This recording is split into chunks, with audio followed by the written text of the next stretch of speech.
Sejam bem-vindos, amigos. No vídeo de hoje vou falar um pouco de literatura católica contemporânea, mais especificamente do realismo contemplativo, do que é essa corrente do realismo contemplativo, essa maneira de compreender a literatura e o papel do escritor católico na arte literária, né?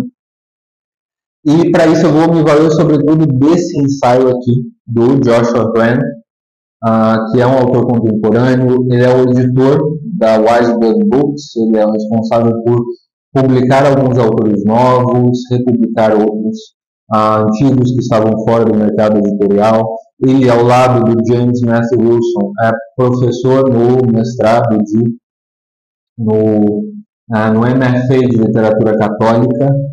Em qual universidade, não lembro, mas só sei que fica no Texas, então é Manutes. Enfim, ele é um dos professores nesse mestrado de escrita criativa, voltada para a literatura católica. Não é? O James Matthew Wilson é ensaísta, poeta. O Joshua Wren já é um autor da prosa, romancista, já publicou acho que 2 volumes de contos, publicou vários ensaios, publicou seu primeiro romance, acho que em 2022, que é o Infinite Regress, e publicou este livrinho aqui, que é Contemplative Realism, a Theological Aesthetical Manifesto. Não é bem um manifesto, na verdade é um ensaio, não é? Mais do que um manifesto que marca a origem de um clube ou um movimento ao qual todos pertencem conscientemente, porque o Joshua Wren diz que eles não estão clamando por nenhuma novidade. O que eles estão fazendo é uma continuidade com a tradição clássica e com a literatura católica. Já existe uma continuidade dentro da tradição da literatura católica propriamente. Tá? E a gente vai entender um pouco melhor o que é isso. A referência que eu faço aqui para vocês, para começarmos a entender um pouco duas referências, não é? 2 indicações que eu tenho para começarmos a entender um pouquinho o que é esse sentido de literatura católica. É a minha primeira aula de introdução ao romance católico, dedicada ao romance do Movidor, do Walker Percy, em que eu trato da literatura católica na perspectiva do próprio Walker Percy, de quem Joshua Wren é um devedor, são na mesma tradição, são autores do mesmo país, inclusive, né? E também a aula sobre o papel de Sir John Henry Newman, no renascimento da literatura católica em língua inglesa, não é? Ou no surgimento da literatura católica em língua inglesa, no fim do século XIX e do século XX até hoje.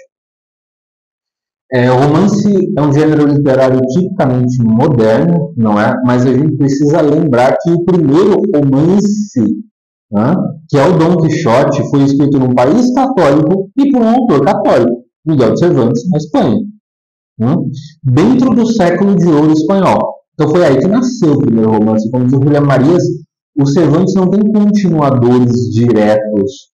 Os próximos romances vão aparecer um tempo depois, sobretudo em espanhol e inglês também, inicialmente. Depois, alguma coisa na França, na Itália. Mas o primeiro romance foi escrito por um autor católico num país católico. Já começa por aí. E é só no século XX em que nós temos um romance católico assim denominado, mais claramente denominado, sendo que no século XIX, na Espanha, por exemplo, vou falar da Espanha porque eu li esses romances, né? No século XIX, porque eu falei do Pereda aqui. O Pereda, hoje, a gente pode chamar de um escritor católico, mas é uma coisa que o Francisco Umbral, o escritor espanhol, falava. Não é que só se falava de romance católico em países ou não católicos ou que foram católicos e estavam fortemente marcados pelo secularismo, no caso da França, por exemplo. Na França a gente tem um romance católico, mas na Espanha é mais difícil de perceber. Por quê? Porque as raízes católicas ainda são tão próximas na Espanha, e como eu disse, eu acho que eu falei isso em alguns vídeos, inclusive no vídeo sobre o Sir John Henry Newman, não é? Que se um espanhol quiser se tornar um escritor, mesmo que ele seja um ateu, não tenha simpatia nenhuma pela fé católica, pela igreja, pela tradição da igreja, bom, se ele vai escrever em língua espanhola, ele tem que ler eclesiásticos, santos da igreja católica. Porque Bom, porque os católicos formam a melhor literatura espanhola. Então é nessa atmosfera que alguém como Pereda vivia, é nessa atmosfera que uma autora que se intitulava naturalista, como a dona Emília de Pardo Bazán, vivia, né? Católica. Pereda católico, carlista, o próprio Pereda Galdós. Por mais que ele tivesse uma ideia, imagina, é um sujeito que, no sentido do século XIX, um liberal, não é um livre pensador, e por mais que ele fosse assim, ele é um grande amigo do Pereda, amigo do Menendez Pelayo também, sobretudo do Pereda, um grande admirador das obras de Pereda. Por mais que eles estivessem em polos políticos opostos e o Pereda estivesse muito mais próximo do que hoje, a gente concebe como um romancista católico, o Galdós ia à missa todo domingo, por exemplo. Isso é muito mais difícil de imaginar que um escritor que ele é menos católico num país católico do que, por exemplo, um escritor que é ateu e depois se converte num país marcado pelo secularismo. Só no século XX é que nós temos um romance católico assim denominado e com os autores falando a partir dessa perspectiva. Por exemplo, Maurice Barron, François Mauriac, Evelyn Waugh, Graham Greene, Flannery O'Connor, Walter Percy, mas a preocupação de todos esses escritores, universalmente reconhecidos como bons, por isso que eu citei, é lógico que tem romancista católico que é ruim também. Fazer o quê? Não é? Tem todo tipo tem romancista bom e ruim, é por isso que tem romancista católico bom e ruim. E a preocupação de todos esses escritores universalmente reconhecidos como bons, não se afasta da sua arte. Nenhum deles dizia que a vivência da fé era motivo para negligenciar o ofício, muito pelo contrário. Todos esses autores que eu citei foram artesãos da palavra preocupados com o ofício. Walter Percy diz isso claramente, a Flannery O'Connor, todos eles disseram isso claramente, a necessidade de conhecer bem, de ser um bom escritor primeiro. E aí diz a Flannery O'Connor, bom, se o que a gente pode fazer, o que está dentro da nossa profissão, que nós acreditamos na fé católica ser uma vocação também, é fazer isso aqui da melhor maneira possível. Então eu vou escrever o melhor romance que eu puder escrever, portanto eu tenho que conhecer o gênero, eu tenho que conhecer a língua, eu tenho que conhecer o gênero literário romanesco, eu tenho que conhecer todos os recursos que ele me dá, eu tenho que reconhecer os avanços por parte de outros escritores não católicos, por exemplo, Flaubert ou Henry James, só para ficar em dois exemplos, para que eu possa avançar. E para que, se Deus quiser, isso aqui depende dele, o que eu entrego, a minha ação de graças é a melhor obra, artisticamente, a melhor obra de arte que eu for capaz de escrever, e aí Deus, se quiser, vai se valer dela como instrumento. Mas a principal preocupação deles, e aí sim a preocupação é a retidão de consciência de um católico que sabe que tem que cumprir os seus deveres cotidianos e que as suas obrigações cotidianas são uma ação de graças a Deus, é ser bom escritor. E é por isso que a gente pode associar esse sentido do escritor católico, do romancista católico, com a perspectiva da santificação do trabalho. O que é a santificação do trabalho? Significa que, desde a encarnação de nosso Senhor Jesus Cristo, todo o trabalho humano bem feito pode ser uma ação de graças a Deus. E o trabalho literário não é diferente. Mas o critério é que ele seja bem feito, que ele atinja o fim para o qual ele foi criado. Então, uma boa obra de arte, para ser uma boa obra de arte católica, precisa ser antes uma boa obra de arte. Esse é o ponto, e esse é o ponto em que os autores associados ao realismo contemplativo insistem e batem. Quando bem feito, o trabalho pode ser uma ação de graças a Deus. Não é? E aqui, no fim desta primeira parte, eu cito a Flannery O'Connor, não é? Deus pode escolher agir através de um trabalho, de uma obra bem realizada, de uma obra, ou seja, que atingindo a sua própria finalidade pelo esforço humano, se torna, porque é recebida, porque Deus o permite, uma ação de graças a Deus. O que é o realismo contemplativo propriamente? Se vocês assistiram a aula 10 de introdução ao romance católico, que está aqui disponível no canal, eu falei do romance As Earth Without Water, da Katie Carr. Foi o primeiro romance dela, e esse é um negócio muito importante, porque os autores associados ao realismo contemplativo estão publicando agora são autores contemporâneos, tem muitos deles nos Estados Unidos, muitos autores católicos contemporâneos, isso é muito bom, que tem uma consciência enorme do ofício, que tem uma formação filosófica e literária, como a de Joshua Hartman, que é muito boa, né? E que isso lhes dá mais consciência do seu ofício. Né? E já a gente vai ver como a busca da santidade também contribui para o ofício, seja ele qual for, e, portanto, para o ofício literário, sim, também. Né? O manifesto de Joshua Hartman, na verdade, é um ensaio sobre a capacidade do artista de enxergar a realidade. Porque, bom, os artistas, os grandes romancistas, como Flaubert ou como Henry James, eles falaram acerca da sua obra de arte. E um dos livros que é muito importante, um dos livros importantíssimos para esse movimento do realismo contemplativo é a Intuição Criativa em Arte e Poesia, de Jacques Maritain.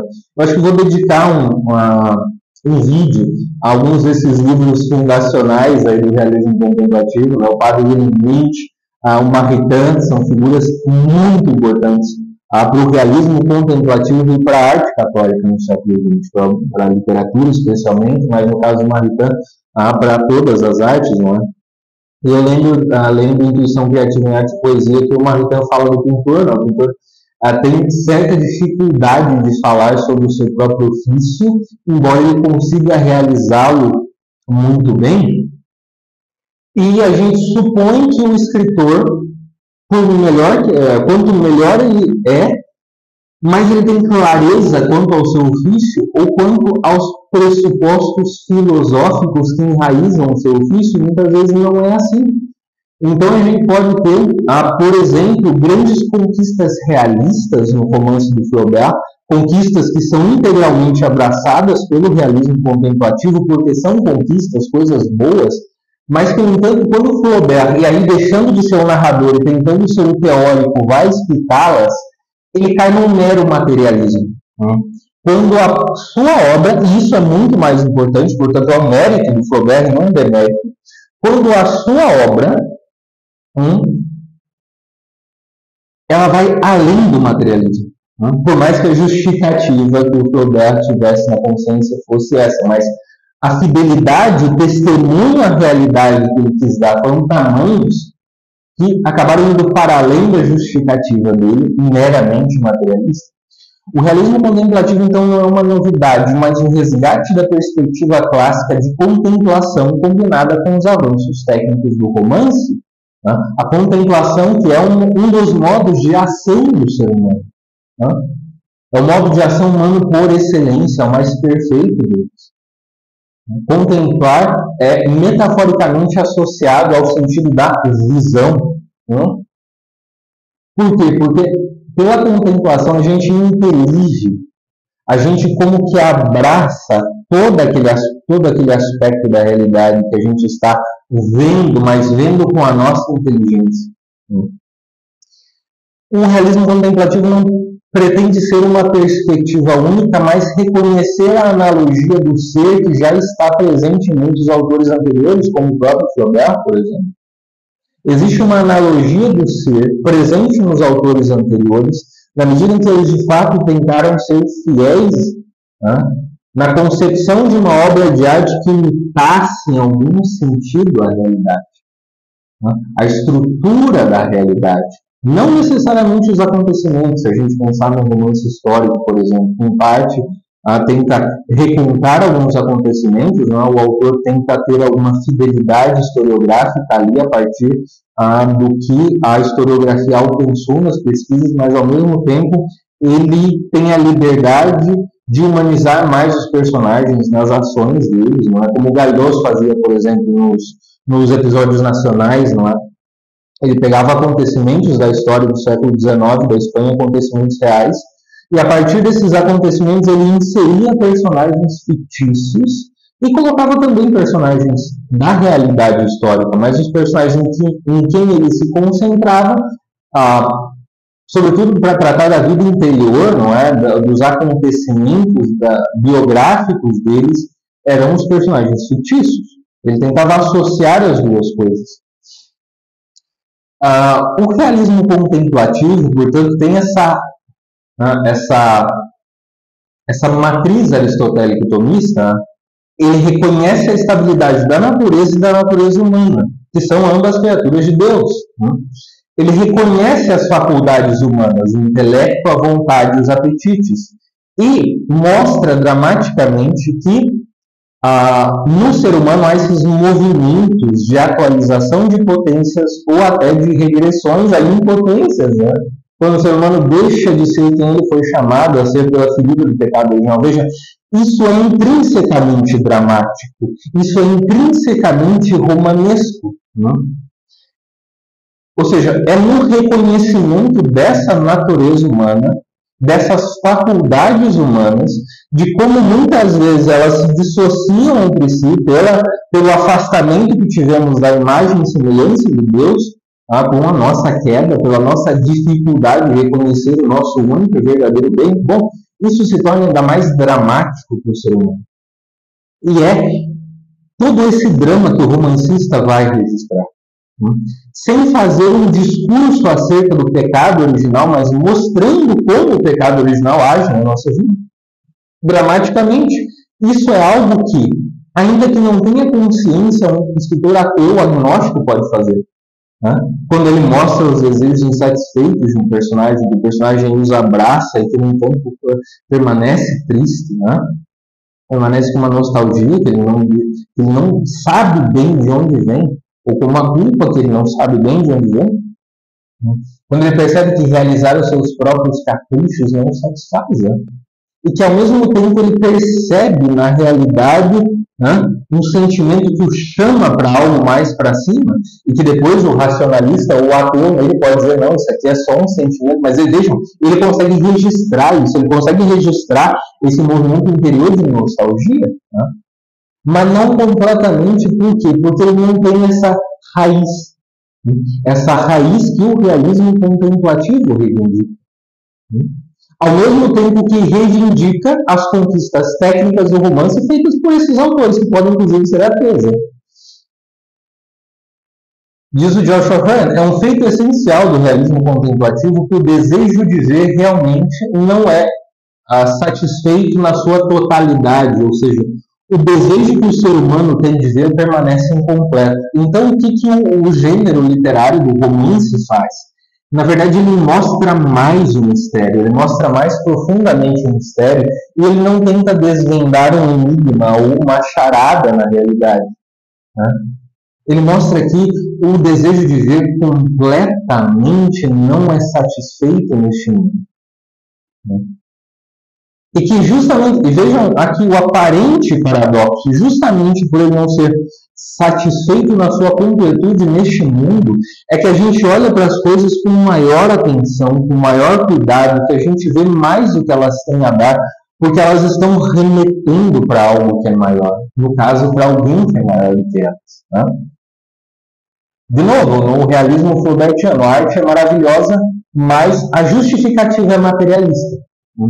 O realismo contemplativo, diz o Joshua Rand, retrata o sobrenatural em harmonia com o natural, em extensão poética da afirmação tomista de que a arte não tolhe a natureza, mas a aperfeiçoa. Ou seja, não é um desprezo da natureza. Então, se alguém que não, por exemplo, não conhece essa tradição a que eu estou me referindo, essa tradição católica a que eu estou me referindo, e ouve falar da palavra contemplação, pode confundi-la, não é como ficar parado e pensando em qualquer coisa. Quando não, a contemplação, reitero, é a ação humana por excelência. E quando nós somos um composto de forma e matéria, a obra de arte também é um composto de forma e matéria, e nós somos criados como esse composto de forma e matéria, nós precisamos dessa realidade material também, coisa que o próprio Deus reconhece e até fomenta quando nos dá os sacramentos, por exemplo. Isso nos mostra que a realidade mesmo é sacramental, portanto, que a gente precisa ter os recursos para descrever bem os elementos ao nosso redor, porque é com esses elementos que nós dialogamos e é por esses elementos que nós chegamos à contemplação também, nós vamos subindo graças a eles. Ou seja, nós não tratamos eles como se fossem os panteístas, que eles estão cheios de Deus ou repletos de Deus, mas e nem tampouco maniqueístas, ou seja, a realidade material é ruim, não. Mas são parte do discurso divino feito para nós. E o realismo contemplativo se opõe ainda ao realismo depressivo, não é, que parece carregar as tintas de propósito com o sofrimento e a dor, que é uma afirmação de que no fundo a realidade é só isso. Qualquer elemento da realidade, quando isolado e descontextualizado na obra de arte, compromete a própria obra em alguma medida. Portanto, quando essa visão, e esse de novo é um mérito do Flaubert, o Flaubert podia ser tão materialista quanto ele quisesse, não é, no discurso acerca da obra de arte, mas na execução da obra, ele transcendia esse materialismo. E é por isso que é importante o autor também estar enraizado numa perspectiva real, na perspectiva da verdade. Isto vai impactar no seu ofício. Isto vai fazer com que isso vai lhe dar a oportunidade de ser um escritor melhor. Claro que, vejam, não vamos confundir. No vídeo em que eu falei sobre Shusaku Endo, Graham Greene, Martin Scorsese e John Ford, eu dou um exemplo claro de um sujeito que tentou fazer uma obra de arte puramente católica, uma peça de propaganda, e sendo um grande artista, como foi John Ford, a obra ficou ruim. Então é possível, sim, que o sujeito tenha toda essa perspectiva filosófica, tenha toda essa base, e seja um escritor ruim. E, infelizmente, isso é possível. O ideal é que não seja. E a preocupação, e é por isso que eu falo tanto do Joshua Rand, daquele e tal, e me parece absolutamente fundamental falar aqui do realismo contemplativo. A ideia é juntar as duas coisas. A ideia é que a contemplação da verdade faça com que o autor enxergue melhor a realidade e, pelo trabalho árduo, aperfeiçoe a sua capacidade de comunicar, ou seja, aperfeiçoe a sua capacidade de criar uma obra de arte boa, enquanto obra de arte. Diz o Joshua Rand, o realista contemplativo não recorre primariamente às táticas de chocar o leitor. Ele está mais preocupado em co-criar uma prosa capaz de curar a nossa visão entorpecida e desencantada. Sem hesitar em narrar a rebelião humana, ele nunca perde de vista a necessidade concomitante de cultivar e restaurar uma visão de grandeza. Porque, bom, há uma rebelião humana, mas qual é a carência que motiva essa rebelião humana? Onde é que nós vamos suprir essa carência? O senhor não precisa dizer isso, mas ele mostrar por quê? Porque a rebeldia é concomitante à carência. O desejo pela justiça perfeita, pela felicidade perfeita, ou melhor, a busca por essas coisas na realidade material corresponde a um desejo. De qual é a origem desse desejo? Como que esse desejo às vezes se manifesta em uma ternura pela realidade material? O que parece indicar? Bom, a realidade material não pode dar isso, mas parece que tem algo ali. O escritor não precisa falar de Deus. Ele não precisa fazer um discurso. Na verdade, ele não deve fazer muitos discursos, mas ele tem que mostrar isso, ou seja, ele tem que mostrar o verdadeiro sentido, ele tem que chegar ao fundo verdadeiro da rebelião. Eu fico triste pela injustiça. Será, meu filho? Será que não tem coisa aí? Será que não tem outra motivação? Se vocês já assistiram ao vídeo que eu falei do Pato Selvagem, eu acabei de gravar, do Ibsen, a gente vê que o Ibsen, na obra de arte dramática, no teatro, pelas ações do personagem e pelo modo como ele se expressa, consegue mostrar um pouco do fundo verdadeiro das ações do Gregers Werner. E é isso que a obra de arte faz. Portanto, uma obra de arte como essa, do Ibsen, já pode se aproximar do realismo contemplativo também. E olha, o Ibsen não era nem católico. Por fim, a santidade no cotidiano e o realismo contemplativo. Diz o Joshua Rand, não é? Tipo, o realista contemplativo, a primeira narrativa responsável por descrever o cotidiano não foi Madame Bovary do Flaubert, mas foram os evangelhos, sobretudo os evangelhos sinópticos. O que é narrado ali, né, são personagens da vida cotidiana, personagens baixos, personagens de romance, ordinários, comuns. O Eric Auerbach, né, é quem faz essa observação da ênfase que os evangelhos dão na cotidianidade, no contato de pessoas que estavam vivendo ali as suas vidas comuns e correntes com o nosso Senhor Jesus Cristo, né, que também teve 30 anos de uma vida comum e corrente. Né? O realista contemplativo, diz o Joshua Webb, considerando a existência atual das coisas, as vê como são e mostra como devemos enxergá-las. Ele pode nos mostrar a mesma coisa várias vezes, de modos diferentes, conduzindo-nos pela escada da percepção a uma participação mais completa na beleza do ser. Porque existe uma analogia do ser, na própria criação, na própria estrutura da realidade, que remete ao ser primeiro, que é o próprio Deus, que criou tudo com amor e por amor. Então, é claro que a criação nos vai fazer subir, mas é preciso que o escritor tenha cuidado com isso.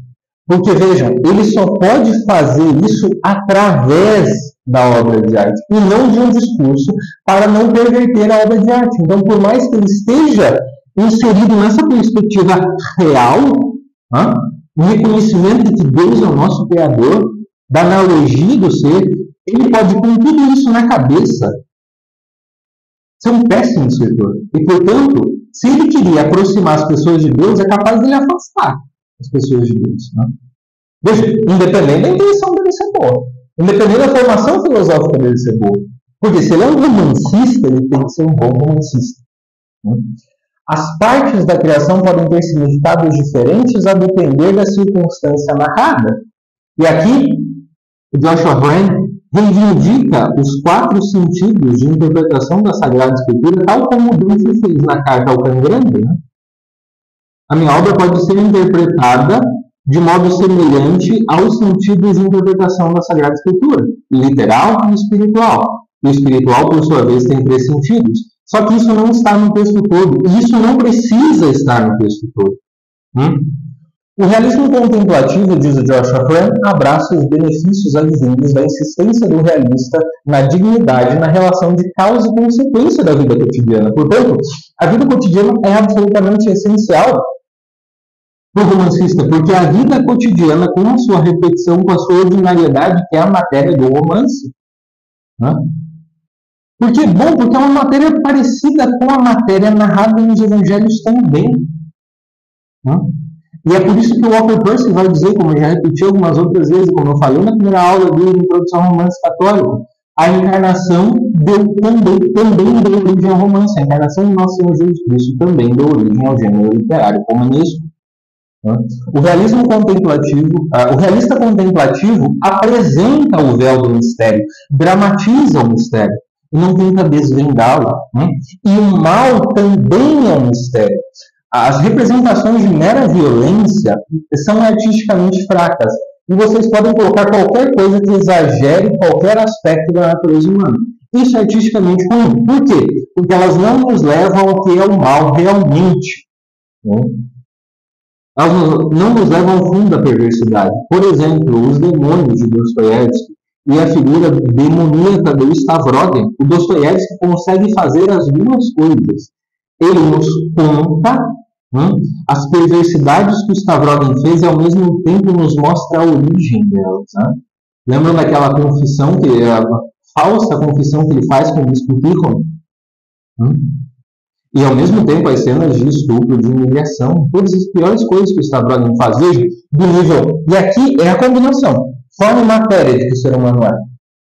E é também nessa combinação que ele pode se condenar, se demonizar como Stavrogen, como Gregor Sver, de quem eu já falei no vídeo anterior. A motivação daquelas ações materiais perversas. Não basta só descrevê-las, isso é insuficiente, porque isso não revela nada da estrutura da realidade. Isso nem sequer é dramático. A mera descrição nunca é dramática. Sempre quando for mera descrição. Então, os níveis de leitura o literal e o espiritual, por sua vez, composto pelo alegórico, o moral e o anagógico, são complementares, mas não precisam aparecer em todos os momentos da narrativa. O realista contemplativo, diz o Joshua Graham, está constantemente discernindo qual degrau da escada, em cada cena ou em cada frase, ele almeja representar. Ele sempre calibra conforme a prudência, aqui permitindo que o literal se aproxime do moral, ali deixando o literal somente como literal, recusando-se a reduzir certos fatos ou impressões sensíveis ao forçar um sentido sobrenatural neles. Portanto, esse sentido sobrenatural tem que emergir da própria narrativa. E ele pode ser muito indireto. Está longe de aparecer com clareza aqui. Ele pode ser muito indireto. Porque vai depender da história que ele está contando, da cena que ele está narrando. E a gente volta um pouco para aquela ideia da literatura católica num país católico, por exemplo. Ela é simplesmente chamada de literatura. Porque ali tem uma cultura católica. Agora, se vocês imaginam um país como os Estados Unidos, que não tem raízes católicas, como que esses escritores fazem? De quem eles estão tratando? Bom, muitas vezes eles estão tratando de personagens que nunca sequer tiveram contato com o catolicismo. E, no entanto, eles estão, pouco a pouco, mostrando como a providência pode ter influenciado a vida daqueles personagens. Que abraçaram ou não a fé, que tomaram ou não algum contato com a fé, que descobriram o valor do autossacrifício, ou a tristeza do egoísmo, tudo dramaticamente. Por que essa teoria toda? Não é porque o artista precisa aprender a enxergar, dentro das limitações humanas, a abertura que a realidade indica. De novo, ele precisa aprender a mostrar um mistério e não desvendar uma charada. Quanto melhor o artista enxergar, maior potencial terá a sua arte. Os seus recursos vão se expandir. E diz o Joshua Graham na última página do livro Contemplative Realism: alimentado pela pobreza majestosa do verbo, o realista contemplativo escreverá outro romance sobre um Zé Ninguém, que por acaso foi feito à imagem e semelhança de Deus, tendo os cabelos de sua cabeça contados cuidadosamente, e que está surpreso por encontrar na própria insignificância uma parte do drama mais profundo do cosmos. Ou seja, se o romance lida com essa matéria ordinária, é essa visão da participação no amor divino que torna toda a vida humana valiosa.